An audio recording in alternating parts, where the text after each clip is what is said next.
Hey, it's Paul with RackOutfitters.com, here to show you the leading kayak carriers designed for carrying a kayak vertically in a J-style carrier. So here we have represented the Thule Heliport. Alongside we have the Rhino-Rack S510, and then next to it we have the Yakima Jay Hook. So these are the three leading manufacturers for kayak carriers for transporting a kayak on its side. So first of all, the general concept is that having a J-style carrier uses very little crossbar space on the roof rack, allowing you to carry more kayaks on a given roof rack. So the purpose of this is to show the various differences so you can make a better decision when choosing among these designs. It's not necessary to have a Thule rack on a Thule roof rack, a Thule Heliport, for example, on a Thule roof rack. They're essentially all interchangeable, and so that gives you the ability to choose whichever one you think may be the best, judged based on the features that we'll go over. So here is the Thule Heliport. Now the Heliport, along with all three of these designs, uses a tubular steel hoop design. So the construction is tubular steel. This one has an open end to it with two end plugs, foam here, and then a nylon covered foam at the top. And then here we have rubber that will help provide traction to the kayak as it sits there, and a little bit of cushioning.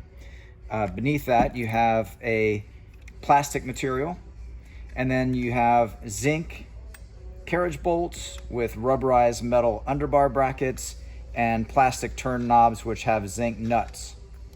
Okay, so that's a quick overview of that one. Now included is a cam buckle strap with a rubber cover that covers up that cam buckle to provide protection to the vehicle while you're strapping and unstrapping the kayak.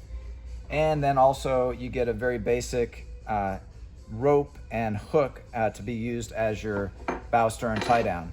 Now, as you're seeing here, we're just showing one of the two that are included with each of these products. So of course you'll get two of these, which are needed to carry a kayak, and two straps with the rubber cover, and two of the hooks and straps there. So that's the same as that you'll find on these others.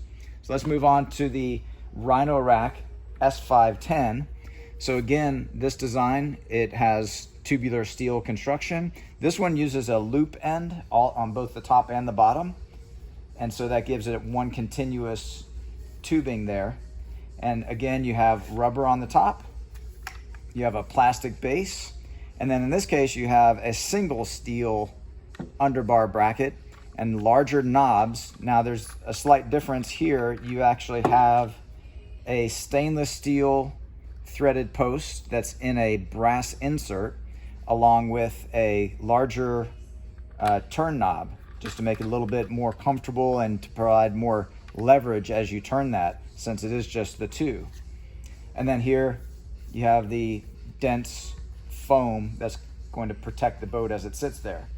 Now here we can see a bit of a difference with the strapping. Here you have again a cam buckle strap, but this one has an integrated buckle cover, so it doesn't have to be installed and it stays on there essentially permanently, yet you still have full access to the quick release and access to where you insert the strap. And you also will get a Velcro closure for any excess strapping. That way it won't flap in the wind and you don't have to manage that and by tying it off.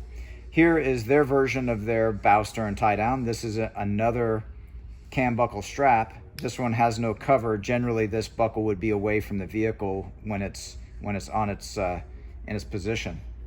Okay, let's move on to the next, the Yakima Jay Hook.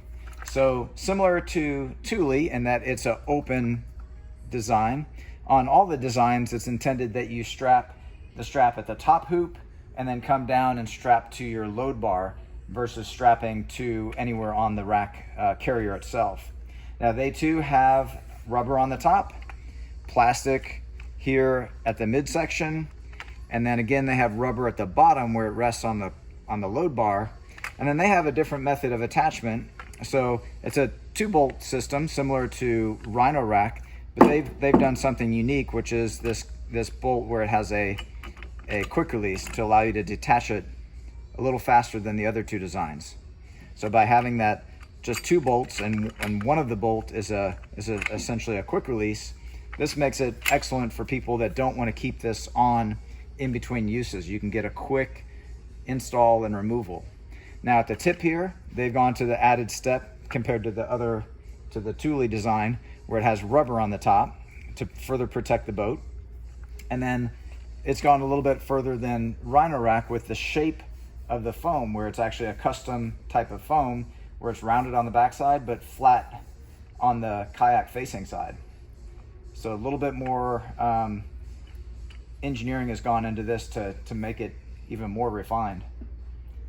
Now when it comes to the straps, similar to Rhino-Rack, you have a rubber buckle cover that provides full access to the buckle and full access to the release.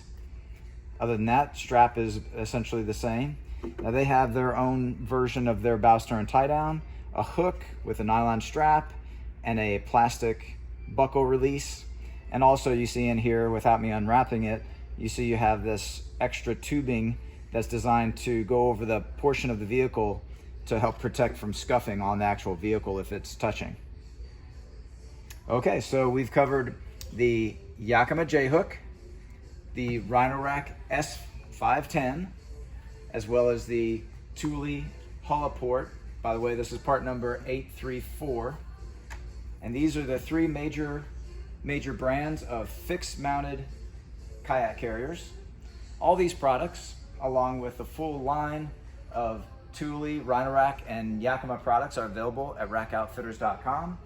Find the links to these products in the video description, along with all the details, pricing, and our promotions. And thanks for watching.